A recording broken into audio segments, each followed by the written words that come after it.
ঘরে একটি সূরা পড়লে জিন আপনাকে কিছুই করতে পারবে না, মানুষ শয়তান আপনাকে কিছুই করতে পারবে না।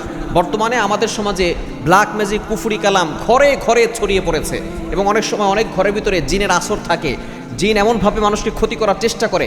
মনে রাখবেন, জিন আছে, অনেকে আবার এটা বিশ্বাস করতে চায় না। আধুনিক চিকিৎসা বিজ্ঞান বলে এটা হলো মানসিক ভারসাম্যহীনতা।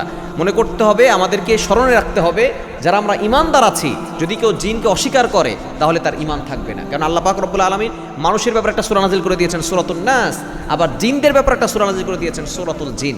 সুতরাং এই জিনের উপদ্রব থেকে বাঁচতে এবং মানুষের অনিষ্ট থেকে বাঁচতে, জাদুটোনা, ব্ল্যাক ম্যাজিক, কুফরি কালাম থেকে বাঁচতে আপনি পবিত্র কোরআনুল কারীমের একটি সূরা আছে, নবীজি সাল্লাল্লাহু আলাইহি ওয়াসাল্লাম জানিয়ে দিয়েছেন, যেই ঘরে সূরা তেলাওয়াত হবে ওই ঘরের ভিতরে আল্লাহ পাক রব্বুল আলামিন রহমত দান করবেন, বরকত নাজিল করবেন। শুধু তাই নয়, সকল দুষ্ট জিন, দুষ্ট মানুষ থেকে আল্লাহ তাদেরকে হেফাজত করবেন। একটা সূরার আমল। একবার এক সাহাবী এই সূরাটা পড়ছিলেন, এমন সময় তিনি দেখেন তার পাশে একটা ঘোড়া ছিল, পাশের রুমে একটা ঘোড়া, সেই ঘোড়াটা এমনভাবে লাফালাফি করছে।